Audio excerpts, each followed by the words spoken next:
Spencer in the editing bay. Skype had some problems with us initially recording, so part of the intro was not recorded. My apologies. I am starting off with a review of Inside.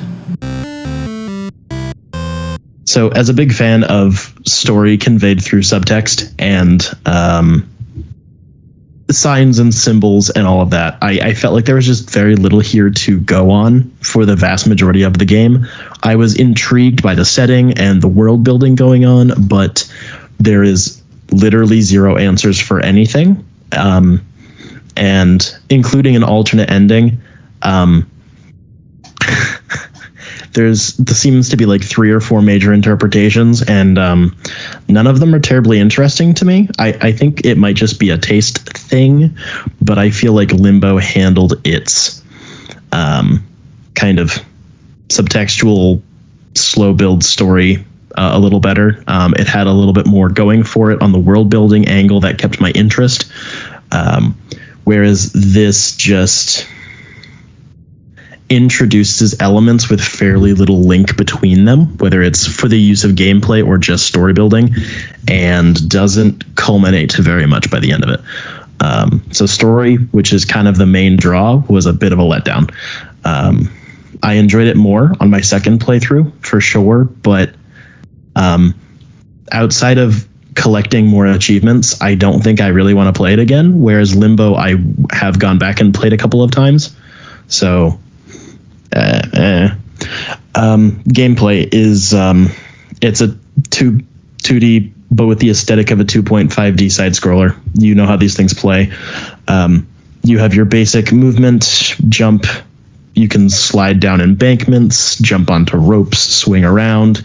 I think one of the major additions, or major quote-unquote additions to the gameplay, is the ability to mind control zombies, which is something. During certain sections, you will find headsets hanging from the ceiling that you can jump into and then control nearby dead bodies, which is fun. This is primarily used as a puzzle mechanic, and I think it works really well for that. Again, it doesn't connect very much to the story in a way that I find satisfying enough to warrant such a very bizarre element. There's a very large portion of this that also takes place in a sort of submersible mining machine, which is always fun. You're just in the floaty ball in the ocean, and you can like bash into walls. So Concussion City, that was fun. That's all there really was to that. It was just used for different navigation during some sections. Again, primarily puzzles, whereas you have changing water levels in certain areas, trying to find out where exit doors are, stuff like that, which is neat. It's just, again, not very engaging. I died a lot in this game, which was very frustrating, particularly during what you could call the tutorial section or so, maybe the first 30 minutes. While getting accustomed to the gameplay mechanics, I think most of that comes from its 2.5D aesthetic, which is simultaneously one of the more interesting parts of it and also kind of the bigger downfall of it. This was originally developed using the same engine as Inside, and then they switched it over to Unity, which is fine. Unity's a solid engine. But they then wanted to make an open source like art style, which is very interesting, I guess, on a studio politics gaming. I don't know. There's something there that's kind of neat as like a project. But it basically adds on a bunch of additional depth to completely 2D models, and I don't love it.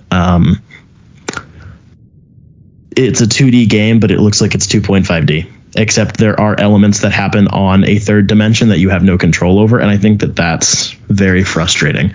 I like both regular, traditional 2D side-scrollers a lot, and I don't mind actual 2.5D side-scrollers. I think that there's definitely a place for them, but this tries to have its cake and eat it too, whereas it wants to look kind of 3D, have a level of depth of field, and have, say, enemies or enemies and obstacles take place in a third dimension, but because you have literally no ability to interact with that third dimension, and the vast majority of the game takes place in shadow, it just doesn't work very well. It makes it really frustrating to tell. Say you're in a stealth section of the game, particularly towards the beginning, and you're trying to avoid detection by the bad guys with their flashlights and their dogs, and you get detected, and it's really hard to tell how long it's going to take the dog to get to you and promptly rip your throat out, because it's a black blob on a black background cast in shadow. And because the art style is fairly minimal in terms of specific details, it's really hard to tell. Effectively, is it like a video file playing in the background, and then it introduces an element onto the 2D plane that you're actually playing on, or are you as the player locked onto a 2D plane where there are 3D elements around you? Neither answer is satisfying. It's just very frustrating. There's a lot of times where I would feel like such and such enemy catching up to me. It felt unfair. The timing felt off. Not necessarily just because I failed a puzzle section or I didn't figure out, oh, this embankment I'm supposed to slide down instead of jump or whatever. It just felt like the game would kind of speed up the enemy to catch me until I figured out what I was supposed to do. And that is really frustrating. It does lead me to think it might be the game is entirely 2D and there's effectively a video file running in the background, which isn't a bad idea on paper, but again, due to the art style, it's not clear. The lighting was really cool. That was nice. With any sort of game primarily set in darkness and shadow, you have to put a lot of work in to make your lighting engine functional as well as generally aesthetically pleasing. And I do think that works out very well here. It's mostly, again, flashlights, overhead factory lights, broken down buildings.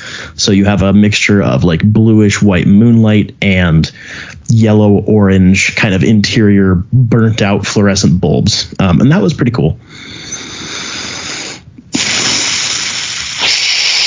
Sound design was fine. I had no real notes. The soundtrack was also less potent for me than Inside. Inside had Limbo.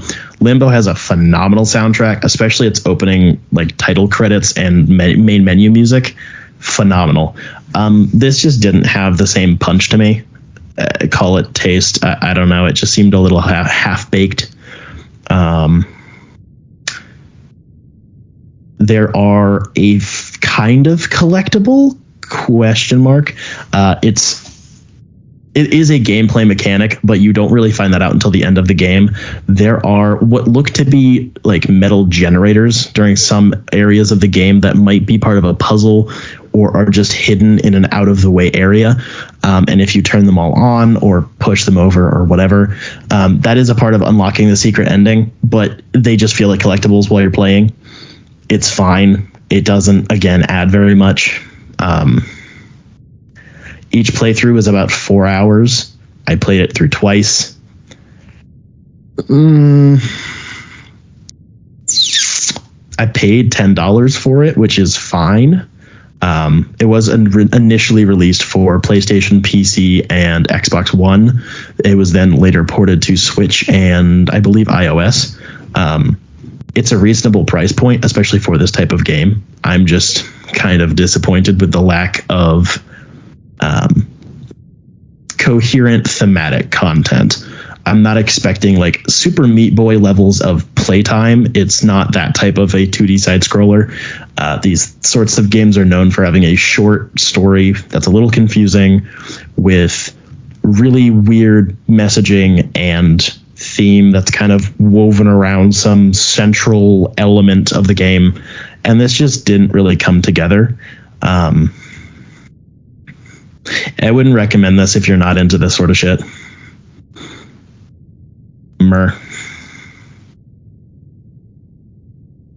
Did you say how much you got it for? I'm sorry. Like $10. I would strongly recommend Limbo by a wide margin. They're usually bundled together for like 15 or 20. Yeah, it's not worth playing. It's just, you definitely need to be into this sort of thing to get very much out of it. It's not a good introduction to this kind of subgenre of games. You also was kind of disappointing, and by that I mean pretty fucking bad. We're going right into Hitman Agent 47 is one of the worst movies I have fucking seen. that. Is a bit harsh. No, this is bad. Yeah, sure, it's bad, but it's not the worst thing I've ever seen. Explain yourself. Let's see. What is the plot? The plot is Plot. The plot's bad. The story's bad. It's incoherent. The characterizations are weird. None of the characters are interesting. The actor playing Hitman gave it some effort. He seems to be the only person who gave any level of a shit. The screenwriters didn't care. The director didn't care. This is the only thing he's ever directed. The effects were garbage. The stunts were garbage. not all the time were the effects garbage. No bueno, dude. Shit exploded, and sometimes it was like papers actually flying. It wasn't as gross looking as Borderlands. Barely, man. The amount of CG doubles doing all of the stunt work and the horrendously cut together sequences of fighting with dog shit ass choreography was painful. I liked the other Hitman movie mostly because it at least tried. It wasn't very good. It was a little boring, but it at least felt, in a sense, it felt like an action movie of its time period of like the mid-2000s. Yep. This also feels like an action movie of its time of the mid-2010s, being a bunch of CGI bullshit and nothing. Like this is so soulless. It makes me really fucking mad. Was there anything that you did like? No. This is You didn't like Zachary Quinto being a little douche twink boy? Holy shit, no. This was a paycheck. The only, I guess, positive was it Rupert Friend, whatever the fuck. The guy playing Agent 47 was fine. Rupert Friend. I kept thinking Ralph Fiennes, and I know that's so off. I put this the third lowest video game movie I've seen. This is really bad. I would rather stare at the wall if this was on cable for free. This is the 6th lowest video game movie for me. It's above Rampage and Borderlands. Max Payne, Monster Hunter, and Tekken, as well as Borderlands and Rampage. Yeah. I would rather... But that means you can eat my ass about Resident Evil and Welcome Back to Raccoon City. Sadly, yes. Not by much, but that movie at least was notable. It's the next one up from Hitman for yes. For completely different reasons, but yeah. I would rather dry beat my meat thinking about a gorilla than watch this. You do that anyway. Don't lie to us. Find a better example. That's fair. I would rather eat lead paint off the wall. You do that anyway, too. Moving on. Can you believe we both spent $4 to rent this from Amazon? Yes. No, actually, I didn't. I pirated it.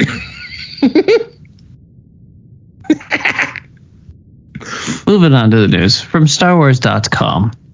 During day 2 of the ongoing Star Wars Celebration Japan 2025, Lucasfilm and EA gave us our first real look at Star Wars Zero Company. The upcoming turn-based single-player strategy game is being developed by BitReactor and Respawn and launches next year.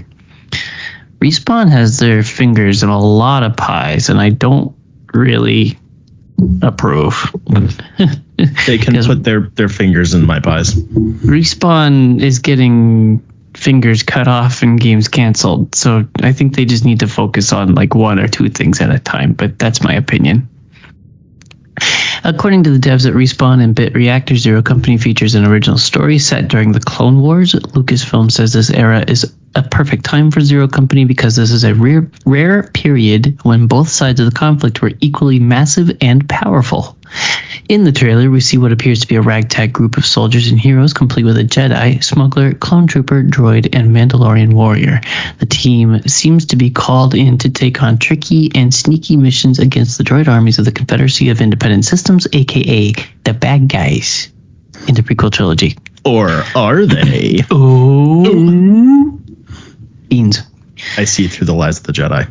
Players will take on the role of Hawks, the customizable leader of Zero Company. They are a disgraced former Republic officer. Players can change Hawk's name, gender, and species. Woke. But can they change his hair? No, it has to be a mohawk. But can they change his nose? He needs a giant crooked witch nose like Colin has. Mean. Listen, I made that whole joke without saying Jew. I'm gonna find some crafty way to edit that. You suck. The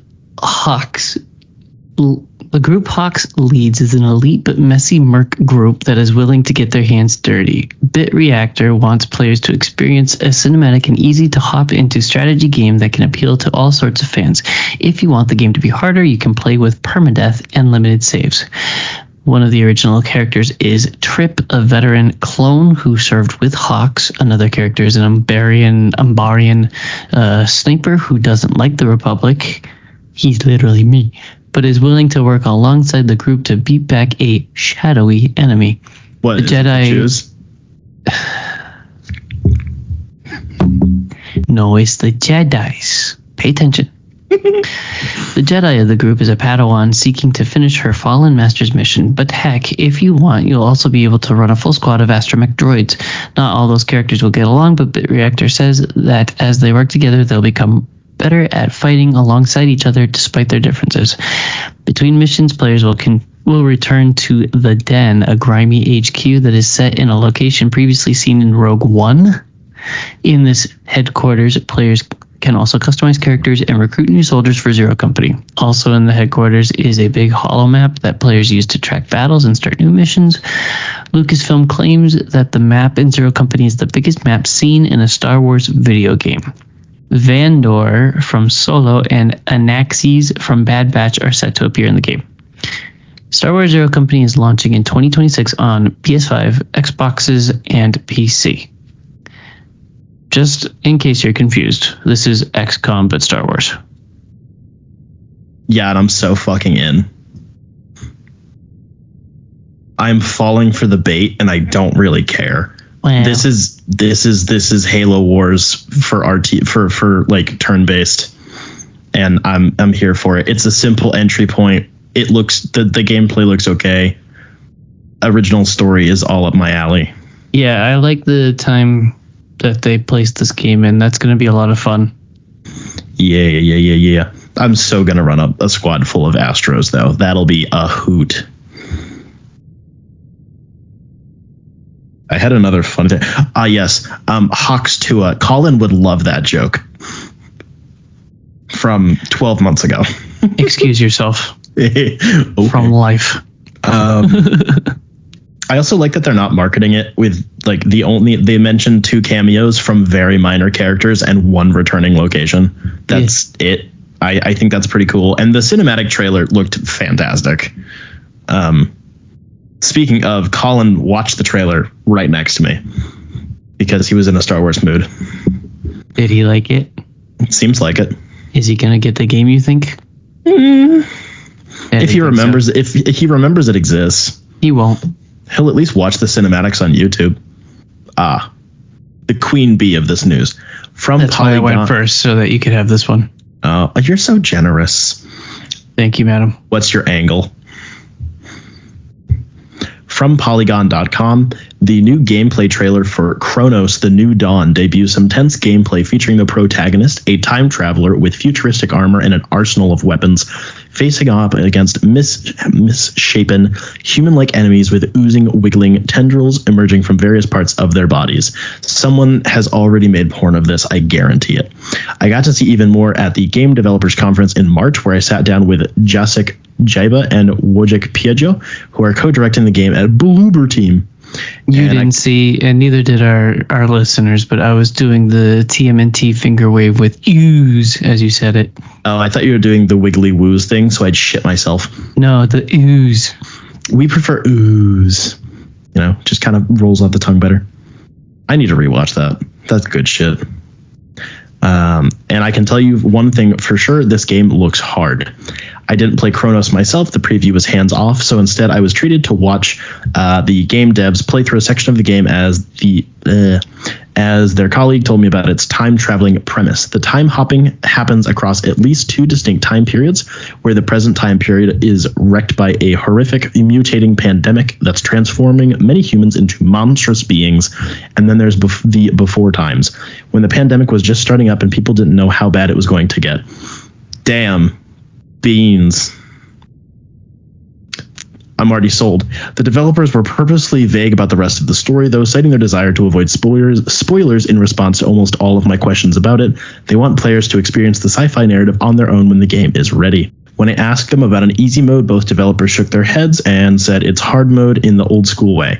So there's just one mode, I asked. One mode, they confirmed. When you finish the game, you unlock a harder difficulty. Excuse me, Jesus.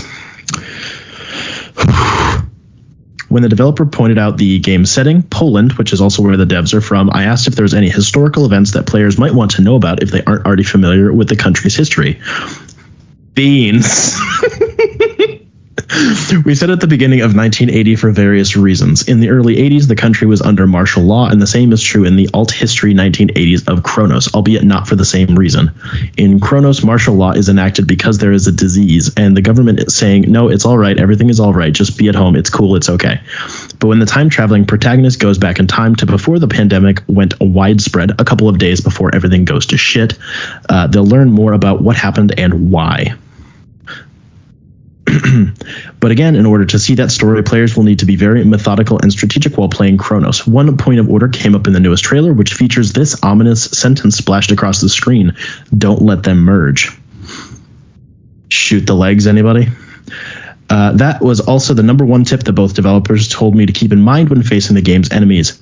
Basically, these creatures can merge together to create larger and more powerful versions of themselves, so if you see a monster approaching, a nearby corpse lying on the ground. Holy fuck, I'm stupid. Be very worried. The more they merge with each other, the more powerful the resultant creature is, and the more ammo it's going to take to kill it, which is not good because ammo is very, very scarce in this game. This merge mechanic was the first mechanic created for the game, and the entire game and story emerged from that concept. In the early days of the in-game pandemic, that was one of the first symptoms. People started to feel an urge to come together. Eventually, that urge turned into the horrific merging that's now on display in the apocalyptic timeline. Beans, beans, beans, beans, beans. Chronos: The New Dawn is not only a completely original IP, it's also very specifically a single-player experience. It's how it should be. I'm a bit tired by only live service stuff that, try to catch me and not to engage me. I think we are overtired, everybody now, by live service stuff. And how we can carry the player, how we can just make a good game. Bloober Team's Chronos: The New Dawn is out this year for PS5, PC, and Series X. Okay, so it's Callisto Protocol, but actually good. Which means new Dead Space, which means I'm happy. Watch this be Callisto Protocol all over again.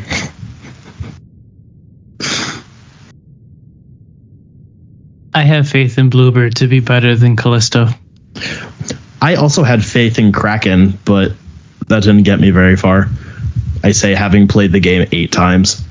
True story. And it's DLC. I only played the DLC twice, but yes. And I still need to go back so I can finish everything. This looks really freaking good. Yeah. The art style is gorgeous. The setting is really cool. The main gameplay mechanic looks awesome. And the devs just sound like cool people. They're like, live service sucks. Also, our game is really hard. Stay mad. I don't know.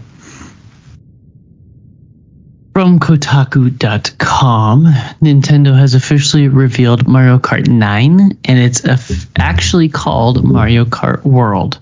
Players will race across new courses staged all over the world, and in a series first, be able to drive all around the map in between races. The game will feature 24 players per match and include new racers like Paulina and new mechanics like consuming food to get mid-race power-ups. New modes include Knockout Tour, where players race to hit checkpoints or risk elimination if they don't reach a high enough placement. Fall Guys. Anyone? And Free Roam, where drivers can go off the beaten path and snap some photos at scenic spots with a group of friends. Mario Kart World will be available the day the Switch 2 releases, and the game is getting its own dedicated Nintendo Direct later this month. Yeah, on April 17th, 2025. We're a little late to record this. Just the freeform online play combined with the highest number of racers ever in a Mario Kart game should be an interesting test case for all the Switch 2's new social functionality, which includes built-in voice chat and even a dedicated Nintendo webcam that's sold separate. Who's ready to have work meetings while flying down a new Donkey Kong arcade level? But Mario Kart World is blazing new ground in less cool ways as well. It will be Nintendo's first... All right, that's freaking opinion. It will be Nintendo's first $80 game with the physical version costing extra in the UK and Europe. And possibly the US with tariffs. Eat my nuts. While the game looks like the best Mario Kart yet, it's also making fans dread a generation of price hikes for the Switch 2 era. That's the end of the article, but I'm going to finish that thought with that has been impending since the fucking 90s. Like, get bent. All the people bitching about the price hikes. That is true. Okay, so the actual Mario Kart thoughts aside real quick. It looks fine. It kind of, it feels like to me, as someone who is not super into Nintendo that much, Mario Kart 8 Deluxe was kind of already the Super Smash Bros. Ultimate of Mario Karts. So this is just kind of doubles down on that. I think it could have been bigger. It was cool that they had maps from different generations of Mario Karts, but I would have liked to see like more and more and more maps, but whatever. The open world is really weird. Yeah, this sounds like Forza Horizon, kind of. And yes. I never understood the appeal to that either. I do, and I like those games, but I have zero desire to play Mario Kart like that. So yeah. I hope that the food thing helps to balance this Mario Kart better. My complaint with Mario Kart 8 was that it just... the balance was really, really boring. You couldn't be in first place for the first 2 laps. You had to try to take it in like the last couple seconds of the race. Otherwise, you would just get blue shelled to death. And like, if you're in front the whole time, all you're getting is gold coins. Like, it's kind of boring if you're good at it. Yeah, I know so little about how the balancing of these games work. I just play them at parties. That's about it. Apparently Colin knows more about Mario Kart 8 than Smash Brothers, so I don't know. But yeah, seriously, the whole gamers are all literally Hitler, other than the ones who are like actually Hitler, those ones. Shut the fuck up. Games have been $60 for almost 30 years. With inflation, we should be paying about $110 for games right now, and games have only gotten exponentially larger and more expensive. This comes from a cheapo who likes paying like 5 cents for things. Shut the fuck up. You want your cheap Funko Pops from China, and when the Funko Pops are $11 instead of $9, you get really mad. Shut up, stay mad. This is more than warranted. Like I when they started edging on $70 with this generation, like last year, I barely gave a shit. Right. Nobody buys games like on launch day except for weirdos anyways. At minimum waiting like 2 weeks. So it usually knocks off $10 anyways. Everybody hits a sale. Like, unless it's like, that person's diehard favorite game ever, but right. you like hardly that's not going to cover the cost of making the entire game. No, like unless you are a whale for that particular franchise, like I think $80 to $90 for most AAA games is more than reasonable. If anything, indie games should be getting more expensive because those things actually don't turn a profit. The devs have to just sell it for 3 cents because otherwise nobody will play it. But that's a different conversation. Yeah, I just don't really care. Almost every major game is either free to play or live service now anyways, or both, usually both. So if you're getting an actual package of a game, which Nintendo games pretty much always are, fuck it. I go. The discourse around this current like Switch 2 release and game price hikes at the same time, in addition to world politics, is infuriating. I'm gonna have an aneurysm. Like, you're not gonna buy the fucking Nintendo game anyways. Every Nintendo player is a Nintendo whale. Shut up. I talked to our mutual Nintendo friend about this, and he has the exact same opinions, but probably phrased a little nicer, so I'm correct. That's no surprise. I know. It's like he's cool. From PCGamer.com, a cool little puzzle platformer released a couple of weeks ago, Bionic Bay, where you're a little pixel scientist who, exiled to some strange biomechanical world, uses their teleportation tool to escape its strange pitfalls, tech, and traps. At first glance, it's a pretty straightforward physics-driven platformer with really nice pixel art and lovely modern lighting effects for the explosions and such, but there's always the puzzle platforming twist. You take that realistic physics system and give yourself a position-swapping teleportation tool to change places with nearby objects. How about get hit by missiles? Oh my gosh. About to get hit by missiles? Swap with a nearby crate or enemy. Need to build a stack of heavy things? Swap them up into a staircase one at a time. Excuse me. Layering on top of that, there's a system for altering gravity that just turns the whole world around you. Sideways is now up, or up is now down, or rather than falling into a deadly trap, you're falling parallel to it. Bionic Bay is a collaboration between solo developer Marina, who previously did art and design for games like Badland and Badlands 2, which I nearly reviewed this month, and Psychoflow Studio, a programming and technical duo from Taiwan whose first foray into games is Bionic Bay. It's certainly a very pretty game with great use of varied color palettes and advanced lighting combined with ultra-dense pixel art to form detailed landscapes that I'm really enjoying just looking at, let alone experiencing it. Bionic Bay is clearly designed from the ground up for those who like to speedrun platformers. It has an integrated ghost system and leaderboards for competing against others' times, which updates with new events regularly. Yeah, it's already out, and I already bought it. It's not in the article, but it also kind of looks like Gravity Rush, which is an old PlayStation game that I've been wanting to review and just haven't gotten to yet, but it may come soon. But I really liked the gravity puzzles that were in the trailer. It looks really fun. I love that this was made by 3 people. Yep. And it was like $15, I think. Badlands came out a long time ago. I remember playing that on like an old phone or tablet or something. Yeah. I thought this was fun. It was fun. Yeah. From Kotaku, one of the biggest announcements during Nintendo's Switch 2 Direct wasn't a Nintendo game or major feature reveal for the system.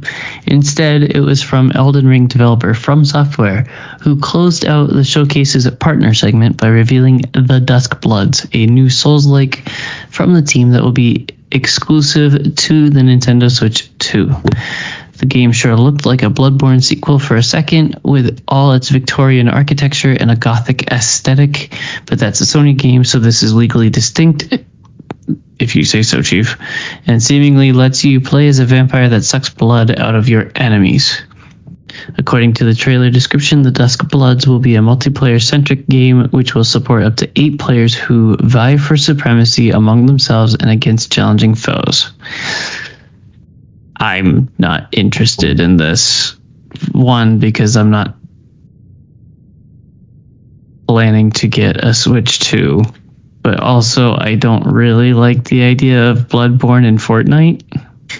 Like, Night Rain is kind of stretching it enough for me, but I think that'll be more interesting to me because it's you and two friends against the world, whereas this is PvPvE, and I don't want it. Thank you, though.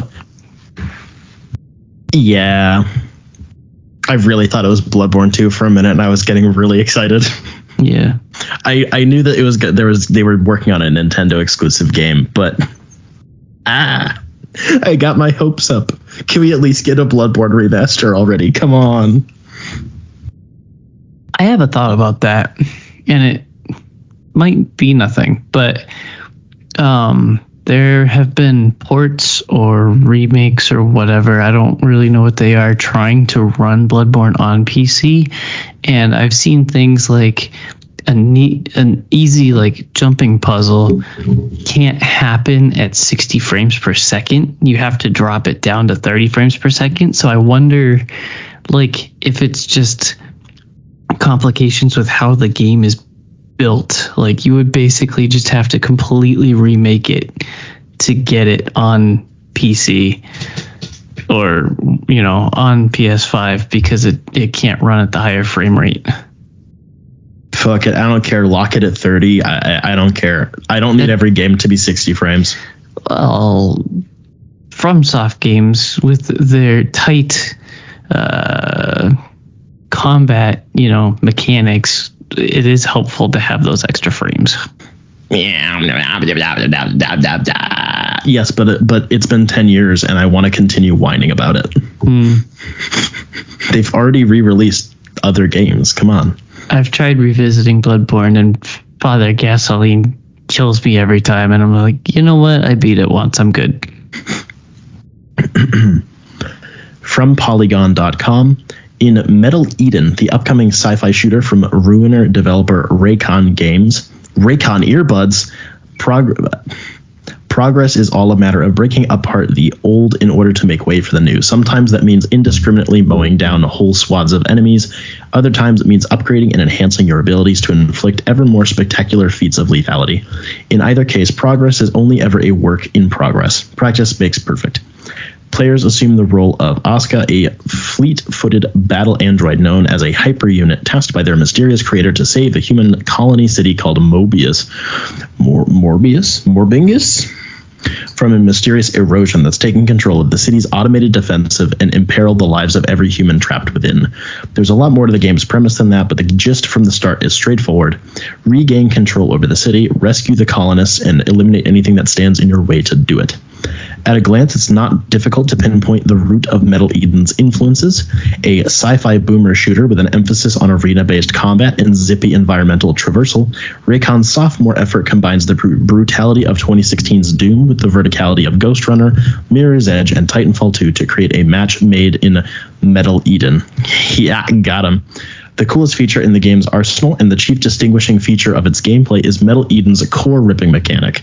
I haven't seen that anywhere. Throughout the demo, Asuka is faced with an onslaught of cyborg enemies, each with their own respective strengths and weaknesses that must be exploited in order to defeat them. As a so-called hyper unit, the player has the ability to telepathically rip out an enemy's core, which houses their digitized consciousness at once. Oh my fuck. That is not English. Okay, that is actually a typo. Which houses their digitized consciousness once they've dealt enough damage to charge the ability. Core ripping is essentially Doom Eden's equivalent to Doom's glory kill system, albeit with an added dimension of strategic variety aside from sheer gratuitous spectacle.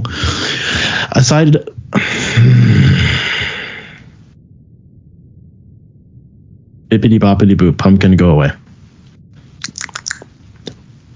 Once the player has ripped out an enemy's core, they can either throw it at another nearby enemy to inflict explosive damage or harness the core into the player's own for a temporary boost to their melee strength.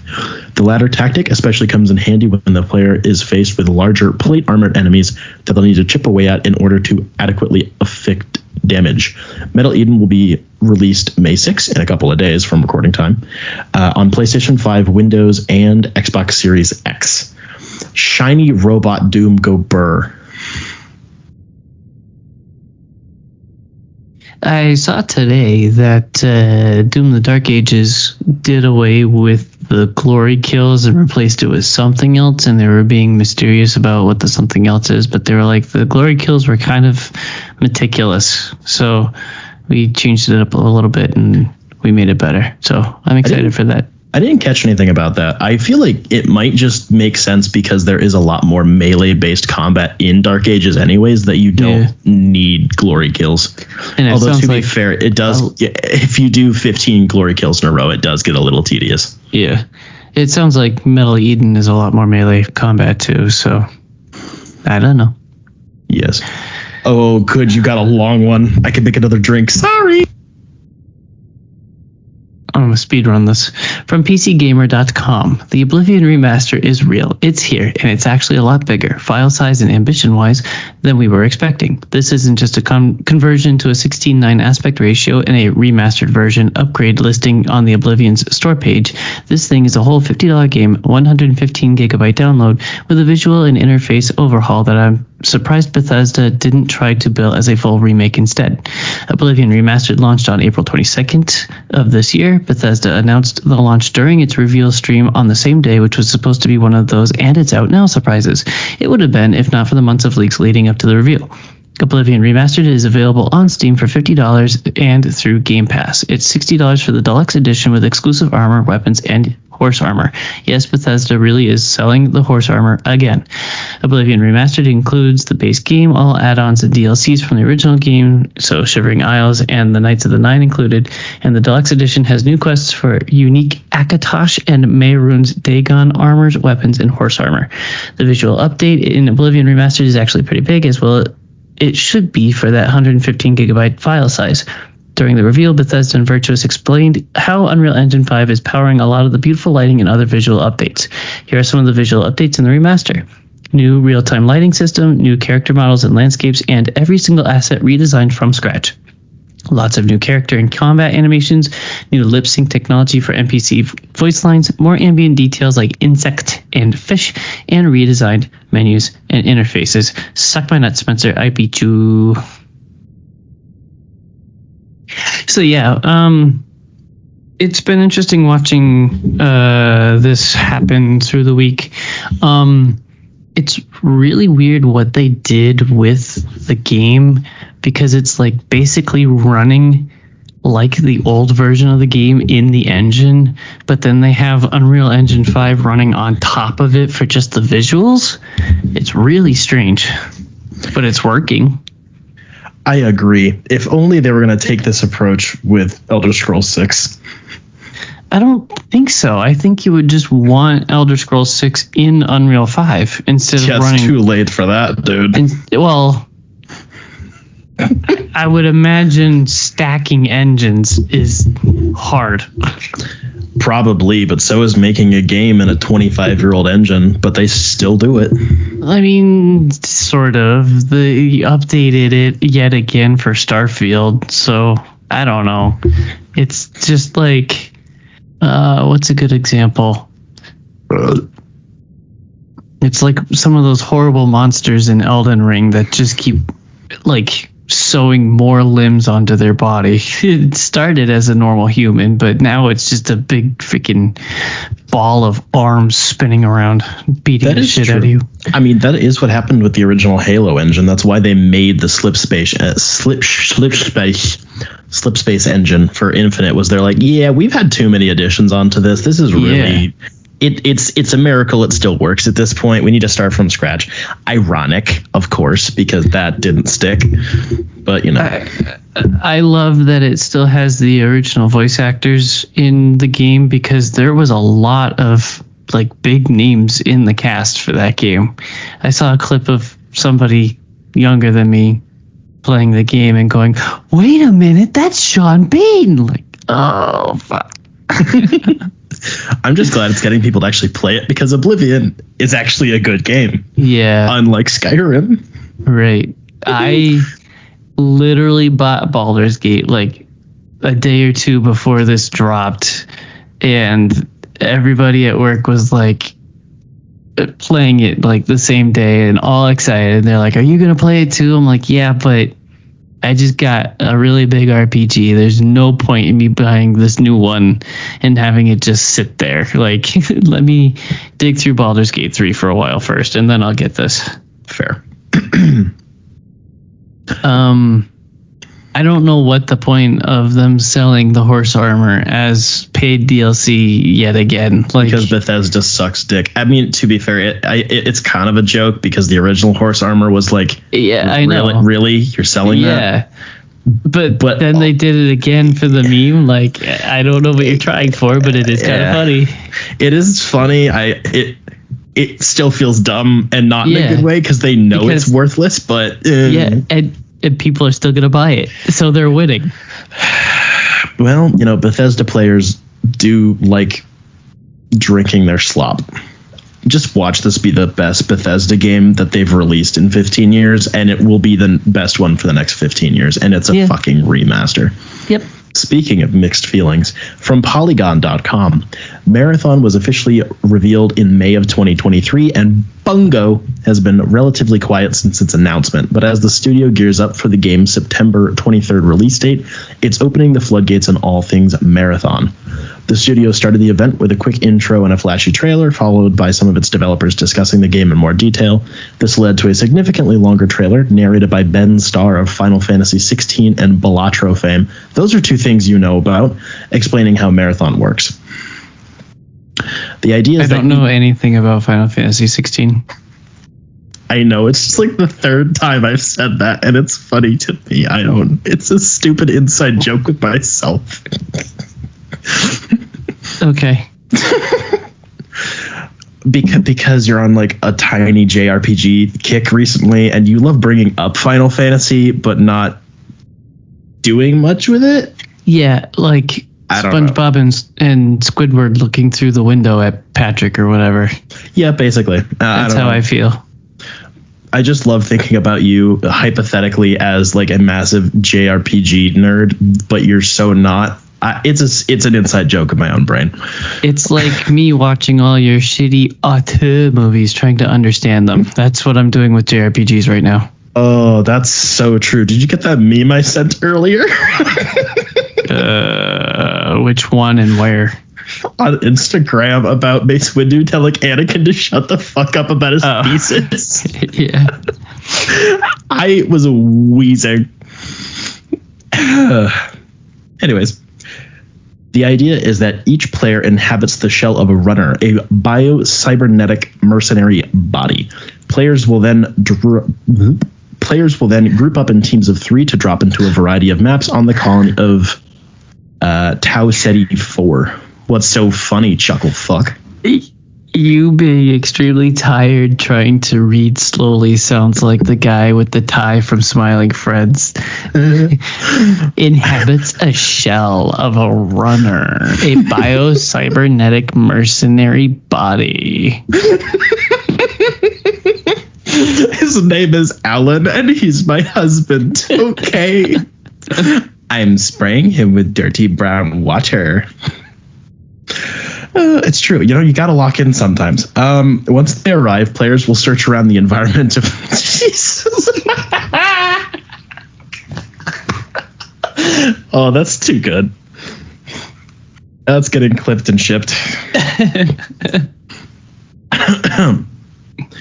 Once they arrive, players will search around the environment to find loot and complete... Fucking goddamn it.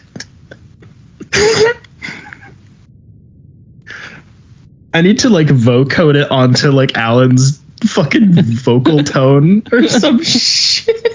I haven't found your spot, otherwise I would take over. It's fine. I'm just fucking hell. I've also been watching Smiling Friends a lot, so whew. They'll also encounter other players and be able to kill them to steal their loot. Players who are able to safely extract from Tau Ceti 4 will maintain any and all gear they found while exploring and hunting. Death, however, will cause players to drop everything in their inventory, including any items they brought with them into the lobby. Do you hear that shit? Yeah, I hear it. I wish I was there. Ugh. Oh, it's so hot. That's the good shit. Yeah, seriously. After more discussion, the event ended with a short film set in the Marathon universe created by Alberto Melgo, the 2022 Oscar winner for Best Animated Short Film, The Windshield Wiper. Melgo has also worked on Love, Death, and Robots and Into the Spider-Verse. The short film showcases the life of the runners, featuring their bodies getting shredded by enemies, intercut with something reminiscent of the Voight-Kampff test from Blade Runner. I still have really mixed feelings about Marathon being soft rebooted as an arena shooter, but this does look good. I completely disagree with you. I think this looks like straight ass. I am not interested in this at all. I'm agreeing with Colin against you for once. Yeah, I don't care. Extraction shooter, meh. Like, I can try it, but the visuals don't appeal to me. Just nothing about this was like, oh, actually, like, I gotta, like, no. Like, I watched people playing it. It was just like, nah, dude, this isn't for me. Not at all. I'm glad that one of the two of us is maintaining their ethical standpoint that Marathon shouldn't be done like this, because I'm waning. I have become weak. Especially because I thought that it looked kind of Destiny-like, at least a little bit with visuals, and I was like, nope, nope. Am I the baddie? Like, I think Destiny looks better than this, to be honest, but whatever. Art style wise, I would definitely agree. Yeah. From Polygon.com. A few minutes into this author's first look at the Midnight Walk, they thought to themselves, wait, is this actually the game, not a cutscene? What I was watching looked like a gorgeous stop-motion animated short film, but I soon realized the developers from Moon Hood Studios were showing me real-time game footage. It cuts to me pointing at the moon going, the moon! The Midnight Walk looks so much like a stop-motion film, a La Phil Tippett's Mad God or Old Tool videos, in part because the game's characters, monsters, and environments are composed of actual physical materials. I thought it looked like the fucking Nightmare Before Christmas guy. Ted, whatever the fuck. But whatever. Klaus Lingeled of The Moon says the studio sculpted some 700 objects, 3D scanned them in, and turned them into polygonal models. Characters are animated with stop-motion stutter, and the camera has a shallow depth of field to complete the look. Lingeled and writer Olav Redmalm described their first-person narrative-driven puzzle game as a cozy horror adventure full of eccentric weirdos and friendly monsters. The story spans multiple chapters of fairy tales, but there's a consistent theme among them: warmth, contrast, and bringing light back into a dark world. The Midnight Walk starts with the game's main character, the Burnt One, digging themselves out of a grave and repairing their body. As they take their journey through the titular highway, the Midnight Walk, they're joined by a charming and goofy little creature known as Potboy. This guide and companion has a little brazier on its head. Using Potboy's flame in a series of matches, players light torches to bring light to the Midnight Walk and battle enemies. There's some puzzle solving and stealth throughout the game, and even a button dedicated to closing your eyes to just listen. The Moon promises binaural audio and suggests that players experience the Midnight Hunt while wearing headphones. There's even some gunplay. The developers showed the Burnt One acquiring a weapon that shoots lit matches, giving the players extended range to battle monsters and solve puzzles. While much of the Midnight Hunt lives up to its cozy descriptor, largely thanks to Potboy, there's some real horrific-looking stuff in here, too. Every monster and boss is some variation on a twisted freak. There are scurrying cyclopean mutants, giant spider-like terrors, leathery weirdos with their eyes sewn shut, and angry-looking slug creatures with rage issues. The developers listed inspirations like Over the Garden Wall, The Nightmare Before Christmas, David Lynch, and Half-Life 2. They were apparent throughout my eyes on preview, but the combination of influences and craft on display makes the Midnight Walk feel distinct from the projects that came before it. Suffice to say, I'm looking forward to Moon Hood's new game, something that wasn't really on my radar until last week. Fortunately, the wait to play will be short. The Midnight Walk is coming to PlayStation 5 with PlayStation VR 2 support and Windows PC via Steam on May 8th. I think the Mad God influence is particularly specific. That is a wild movie. I do think you would like. It was one dude doing stop motion that took him like 8 years. Horrific and insane. One of the best horror movies of the past few years for sure.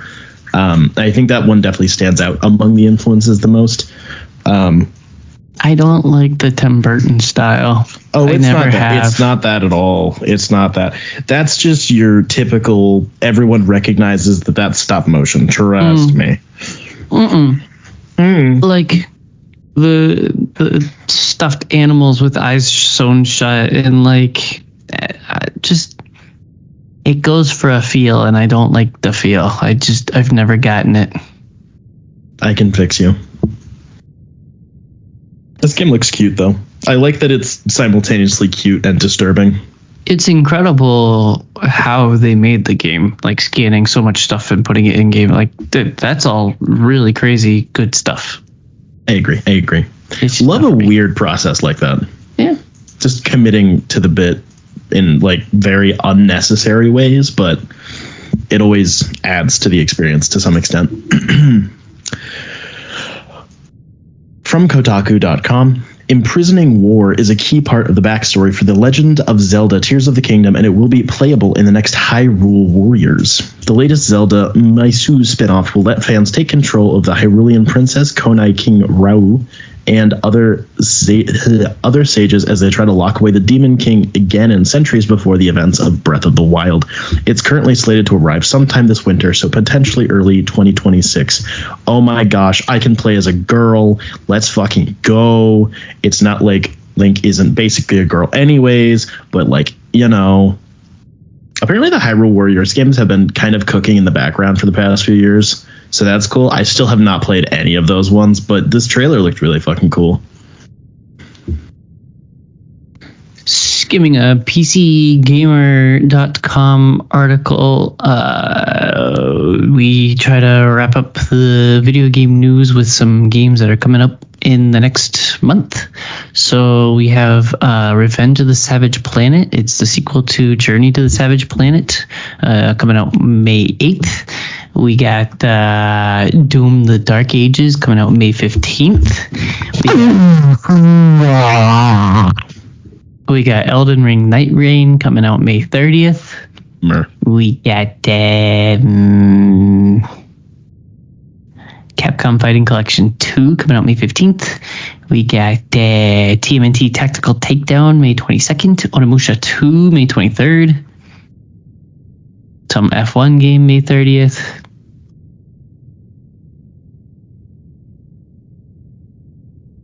A whole bunch of others that I've never heard of. Oh, look, the Midnight Walk, May 8th. Look at that.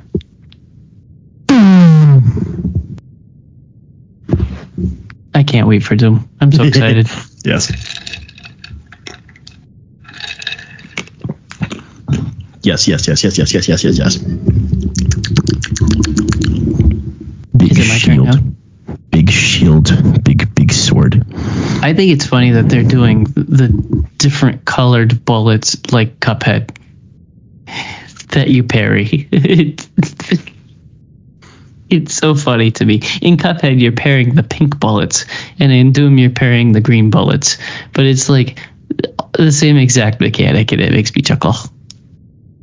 Again, you use the crossbow that crushes the skull into the bony bits, and then it goes. Is it my turn now? Yeah. Yes. Okay. Kingdom Hearts Rechain of Memories is a remake of Chain of Memories, originally released on the Game Boy Advanced on March 29th, 2007 in Japan, and December 2nd, 2008 in North America. Apparently, This is the least enjoyed game in the Kingdom Hearts series, but I wanted to try it because there is a lot of important story in this game that is relevant to Kingdom Hearts 2. Because it was made for the Game Boy Advance, the combat had to be simplified or changed completely. So this game is completely built around cards. The levels you go to are decided by what card you play at a door. Buffs and debuffs are decided by cards. Combat is based on the cards you collect and assemble into a deck. So you don't just swing your sword, you have to play the different cards that you have in your deck. And then if you run out of cards, you have to reshuffle, which takes a little bit of time. I kind of like this idea on paper. Unfortunately, about an hour and a half into the game crashed, and save points are decided by a card that I didn't have.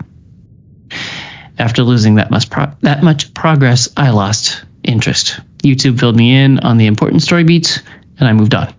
Kingdom Hearts 2 was originally released December 22nd, 2005 in Japan and March 28th, 2006 in North America on the PlayStation 2. It was developed and published by Square Enix.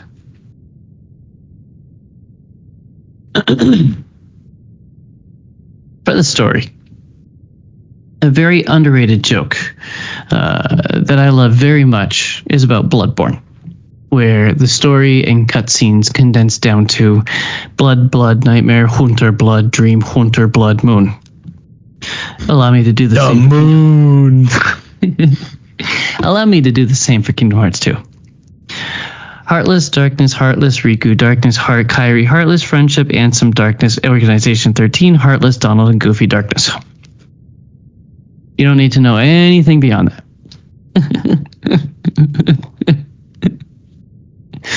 The 6-hour prologue, gameplay included, was very cutscene heavy. The whole game is, to be honest.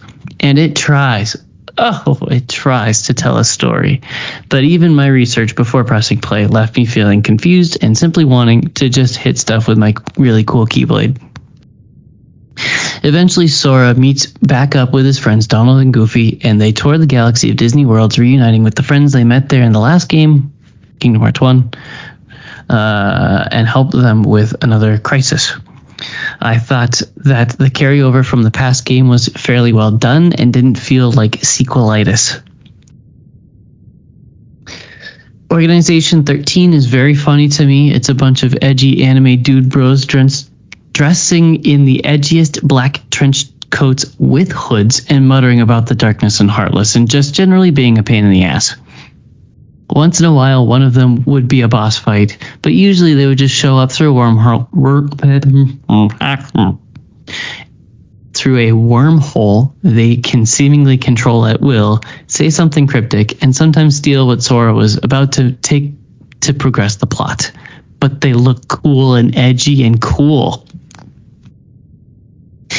I also liked the twist at the end. We don't just fight the same villain from the first game, sort of. There was enough spin on it to not be the same thing again. There was a good explanation about why he's different this time, and it was good.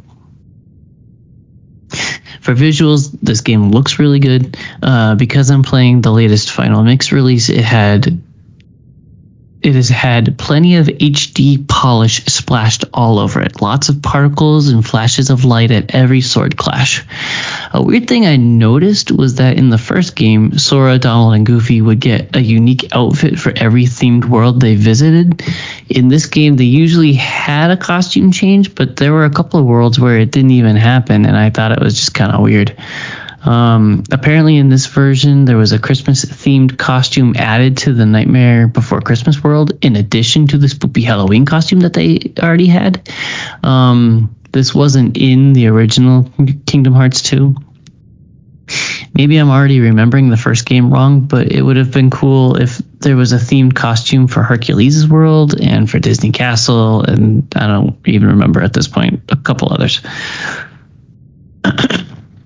Sound design, you get the returning music from the appropriate movie, and all of that is good. We had a couple of new worlds with music carrying over. And something that I forgot to mention from Kingdom Hearts 1, but is also in Kingdom Hearts 2, is there's a theme song, I guess, from the opening and closing of these games that is like incredible. It's awesome. I will play both of them for you, Spencer, when I get home, because you'll dig them, I think. Gameplay. There are a lot more abilities in Kingdom Hearts 2. So like I talked about in Kingdom Hearts 1, I didn't know that I had a dodge roll, but I had to go into a menu and apply action points to be able to use actions or abilities. So like a dodge roll costs 2 action points out of my stack of like 20. But you have to choose out of a whole list and spend your points appropriately, and you can swap them out as necessary for like boss fights or whatever.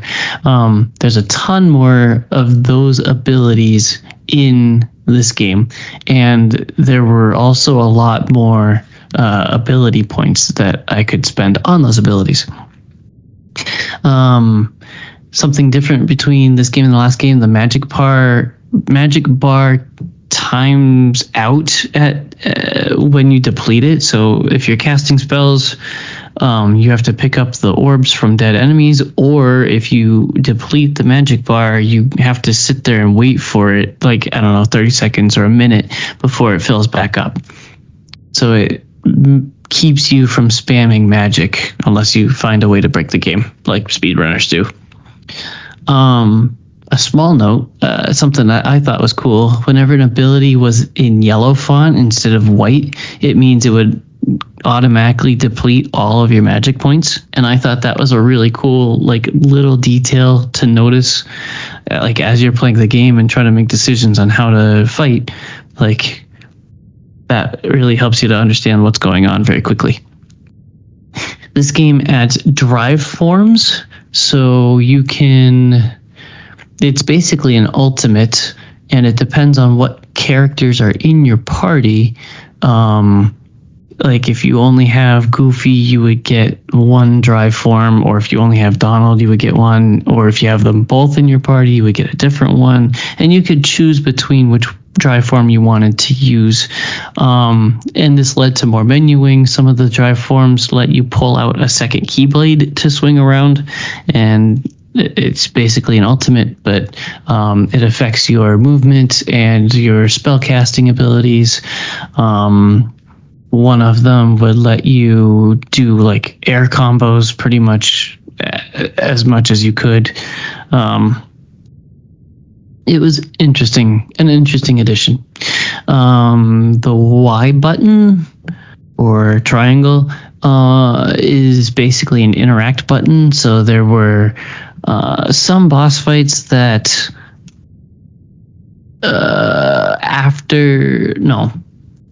at the end of the fight, when the boss is like at 1 HP, it would go into a QuickTime cutscene, and you would have to press the Y button as an action. You could also apply action points for an ability with your friends, with Donald and Goofy, so that if you're close to them and you press Y when you know, triggered to, I guess, you could do a weird team up ability with them. I turned that off most of the time because I would just be in a fight and accidentally, instead of me doing a really cool move, I would do the ability move, and it would drain all of my magic points because it was all designed for the Y button. So it was really hard to like specify which special move I wanted to do, and suddenly I don't have magic points to spend. I think I forgot to mention in Kingdom Hearts 1, but Kingdom Hearts 2 brings back the summonses that I haven't used once. You get characters that you can summons for a little bit, like Tinkerbell, I think, or Lilo from Lilo and Stitch, I'm pretty sure. I don't know. I never used any of them. Genie from Aladdin, for sure. Cool, I guess. The gummy spaceship missions are so much better in this game. Flying and aiming works a lot better, and now it's basically just shoot as much as possible unless you want to use rockets, in which case you hold the shoot button for like a half a second and then it just auto aims rockets at what's on screen. But the first game, you had to like fly and put the aimer on the ship that you're shooting at, and this game does it a lot better. It's much easier to aim at things and dodge bullets that are being shot at you. Most worlds forced the main character of that world into my party, forcing Donald or Goofy out of my party, and I didn't really like that. I liked in Kingdom Hearts 1 where if I was in Tarzan's world, I could have Tarzan in my party, but I didn't want to play with Tarzan. I wanted to play with Donald and Goofy because they're in my party the whole time through the whole story, and I like working with the builds that I've built for them. Whereas Tarzan has a set, character sheet basically, but I'm not familiar with how he plays. Like, I don't want to play with him, but it was forced in most worlds. Oh, whatever. Ariel's world is notoriously dumped on in this game. It's notoriously dumb. It was very much a smaller world this time around, and it was basically reduced to a mini game of like trying to drive a Dance Dance Revolution game with a controller. Like, just hit the button on beat and you get points. It was not good. And it's especially stinky because the movement underwater was greatly improved for Kingdom Hearts 2. As soon as I got in the world and they taught me how to swim again, I was like, oh, this is so much better. I can't wait to fight with these new, better controls. And you don't. You literally just sing along. Pirates of the Caribbean's world looked really weird. The art style for the characters looked unnatural. I don't know. It's not as cartoony as everything else in the game. It's like a really poor attempt at quote-unquote lifelike. Think GoldenEye on the N64, but with better polygons. It was weird. It looked uncanny. In the menu, Jiminy Cricket's journal is greatly improved. There's a story recap, making multiple play sessions or just general confusion about what to do next much better. There's like little notes of like, here's what our last conversation said, but also just like, now we need to go to this world. It's like, oh yeah, that's what they said. Much better. There are puzzle pieces that you can find through all the worlds, and if you go into Jiminy's journal, you can assemble those puzzle pieces. They are shuffled, and you have to like spin them around and put them into the grid correctly. There's a treasure chest tracker in Jiminy's journal that shows you each world and which treasure chests you found and like which ones you're missing, and that was super helpful. Treasures aren't as hidden as the first game mostly. It was literally like, if you follow the story, you're probably going to find most of the treasure chests. It was kind of lame. And the rewards got very predictable too. It was like, oh, this is a big treasure chest, and I just entered a new part of the level. It's going to be the map. It was very predictable at the end of the game. There are hidden boss fights via runes that you can find and revisit once you've pretty much beaten the game, and that's like it's a 1v1 against members of Organization 13, and they're all different flavors to the fights. So like, some would say you can't use magic in this fight, but you're picking that thing. Your drive forms are more powerful or something like that. They would be challenge fights, basically. I didn't do any of those. Parrying is weird and not as good in this game. In the first game, if you were attacking, if you attacked at the same time as your opponent, you would clash in midair and it would just nullify the attack. So you would kind of like have to run around and try to get your attacks in without getting neutralized. In this game, you're supposed to press the X button, but the timing was fucky, really fucky. I couldn't get it at all, no matter how hard I tried. And it was a waste of action points for my ability. So it just wasn't worth it.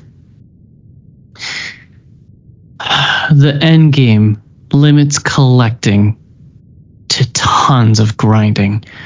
There's a secret form, a secret drive form that has to be leveled up to level 7 to glide through the air far enough to collect puzzle pieces. And another form has to be leveled up enough to jump even higher, not jump or jump higher. It was so much grinding that I would have had to do to try to collect everything. And like, I had been working through the whole game to collect everything because I was really enjoying the puzzles. I thought it was a fun challenge to take these randomized pieces and spin them around to make a picture that I like figure out what the picture is supposed to be. But I did not like that it took so much grinding to try to collect everything.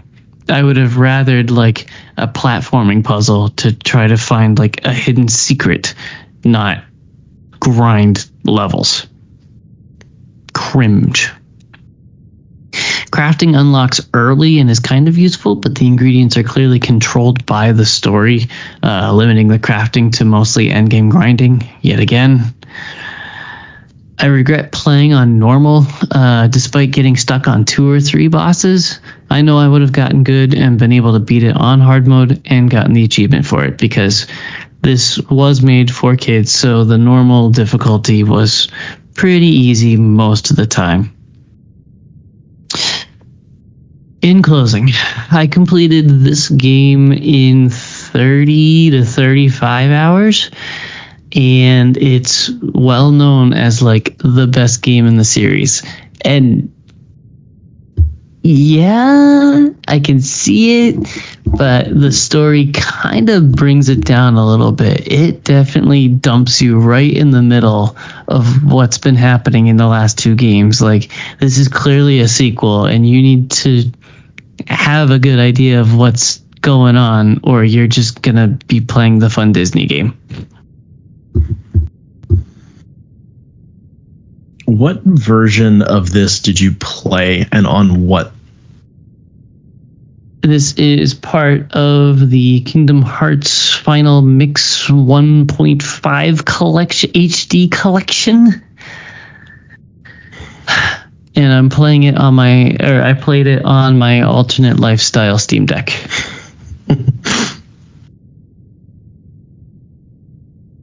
How long until you play Kingdom Hearts 3? Because that shit was hyped out the wazoo because it took them so damn long to make. Or are you going to hit something else between them? Is there another side game half sequel? Hold, please. Because fuck if I know.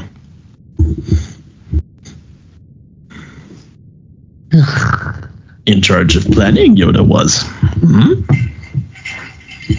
I guess the Japanese just don't understand numbers or whatever. Of course it doesn't tell me. I gotta go to the fucking. Alright, so this collection has Kingdom Hearts 1, Rechain of Memories, which I skipped, 2, 358 out of 2 days, which is a game that had been released, I think, on the DS. Didn't they shorten it all down to a cinematic? Yes, exactly. And I was chipping through that, but when you hit play, it starts at the beginning, and I had started it and then didn't get to finish it. So now I have to click on every single fucking cutscene and every single journal entry one by one by one by one by one by one. And then there is Birth by Sleep Final Mix, which is an actual game, and then Recoded, which is another HD cutscene compilation, and that's the 1.5 collection.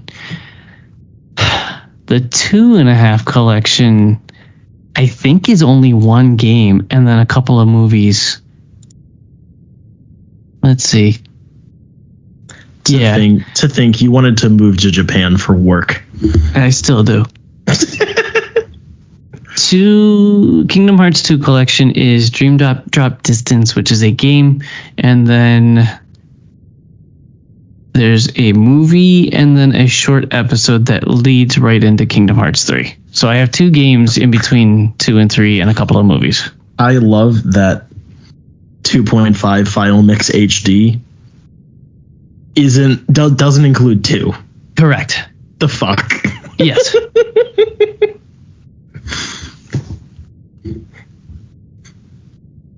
What do we do with our lives, man? It's going to be quite a while before 3. I'm working on a couple of other games right now in between. I don't know how much of these weird offshoot games I'm going to do. I mean, I have them, so I might as well play them, but like, yeah, I don't know. We'll see. Fair enough. We do know what's coming next month, though, and that will be a lot of sand.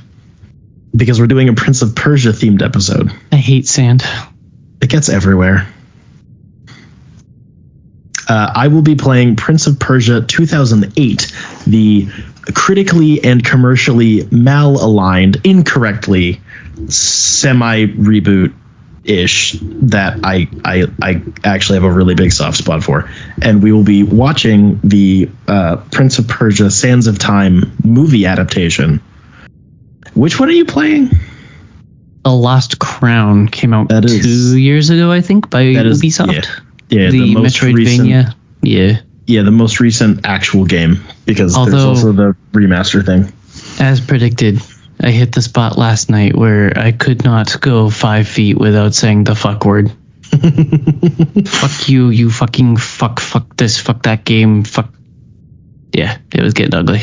It is interesting that both of the games we are playing do not actually feature the prince at all. They're different characters. So that's fun. I'm gonna have to pull out a lot of sand-related jokes. I guess I gotta go watch Revenge of the Sith in theaters again just to get in the right headspace for that. I think it's more the Clone Wars that you have to watch, because that's where he actually says the line. He says it in Attack of the Clones, but like I can watch it. I just need to get in line with my space Lord and Savior, Space Hitler. You just like him because he kills the younglings. He is your spirit animal. Okay, genuinely. Okay, I had a weird experience with okay, so for anyone who doesn't know, Revenge of the Sith's 20th anniversary was this past week or so. So the movie got re-released into theaters with no updates, no changes. Oh, praise be. Thank you, Disney, for keeping George Lucas the fuck away from it. Which had a nice little intro by Hayden Christensen being like, "Hey guys, I love that you love me now. Thanks. I don't hate myself anymore," which was cute. So one great experience. My learning that Star Wars existed was because my dad had a Revenge of the Sith keychain from when the movie came out. So I was obsessed with that thing. I saw 2 lightsabers and lava, and I went ape shit. And maybe 2 months after the movie had left theaters, he had me watch all 6 movies, well, all 5, and then I had to wait for Revenge of the Sith to come out on home video. It's all been downhill from there, because now I have outpaced my father in terms of liking Star Wars tenfold by at least probably 100-fold. So it was great getting to watch that in a theater, for one, just flatly on a big screen, which was great. Getting to notice a lot of details I hadn't noticed before, blah, blah, blah. I thought I was going to have to commit murder when I walked in there, because the entire room was filled with 17-year-old Zoomer fuckboys. And they were really loud and obnoxious. And one of the groups were making Minecraft movie jokes before the movie started. And I sat there and went, oh shit, this might ruin my fucking night if I have to scream at teenagers to shut the fuck up. Like, I'm in the middle of bawling my eyes out because, you know, betrayal and genocide, and they're just like, meme. And then they were surprisingly respectful. The first, 10 minutes, there was a couple of people next to me talking. That was very annoying. But by the time the movie actually got rolling, they were decent. And I was very impressed with them. Now tell us about your experience with Minecraft. No. We're not talking about that. That would be a happy hour episode, but it's 7 a.m. there. It's only 3:49. Yeah, and you were sleeping through my review. I can't even rant about that movie. I couldn't even do it if I wanted to. We are memory holding that thing through the earth. It's gone. So you're telling me you were on LSD through the whole thing? Dude, I fucking wish. Holy shit. That would have been less painful. Oh my gosh. But yeah, watching Star Wars in the theater was fun. Go do that. It also has it just crossed $900 million for its total initial release and the re-release. And that's pretty neat because, I don't know, Star Wars make money. Because Disney needed that money, right? They so did, dude. What are you talking about? But yeah, Revenge of the Sith is still kind of goated. Now talk about Jetpack and Patreon. That's true. Yeah, the other people that are goated, other than Anakin Skywalker and that one Padawan who he stabbed in the face a few too many times. Jetpack Comics and Games in downtown Rochester, New Hampshire. This coming weekend in our time, or my time, I guess, is Free Comic Book Day, which is a great little mini comic convention hosted by most local comic book shops. So it's a great time to show some additional support to your local comic shops. Jetpack is our local Pookies. Can I just say it's not worth plugging Free Comic Book Day because there's no way this will be out on time. Oh, fuck no. I'm just going to say it anyways because it's fun. Also, 2 of our Pookies over at Jetpack just released a fun Kickstarter comic, which is now getting a full release and a sequel, which is cool because they hit all of their stretch goals. Kyle and Michael, who are friends of the show, are releasing Almond Man. I have my paper copy about 4 feet away from me, and it's signed because I'm cool. So on Free Comic Book Day, you should go find a local store, give them your money, ask if those nerds who work at the store have their own art projects, because they probably do. You should support those. And a big thank you to Jetpack because they give us way too much affection for the literal nothing that we do. Also, a thank you to our Patreon. I almost pulled a classic Jacob and called them Patreons. Ooh. This is what happens when we record at 6 a.m. It's only 3:52, okay? I'm acting like I'm not going to stay up for 3 more hours. A big thank you. You fell asleep during my review. I was not asleep. I was awake. God, I just wasn't interrupting. I haven't played Kingdom Hearts. I have no thoughts. The only thoughts I have are about dropping more bombs, okay? A big thank you to our patrons over at patreon.com/dimecomicbros network. Caitlin and Jeff Lawrence help keep the lights on. I would actually have turned off my lights during this because my overhead light gives off heat. And I'm a hot, sweaty boy. And I would have turned on my epic gamer lights, but then Jacob wouldn't be able to see my precious eyes. And that I wouldn't have seen you fall asleep during my Fuck you, I was not asleep. I'm going to be editing this and just hear. You were considerate enough to turn your mic off, so it's fine. Exactly. Also, the rain stopped. The wonderful ambience. It just stopped, and that's very sad.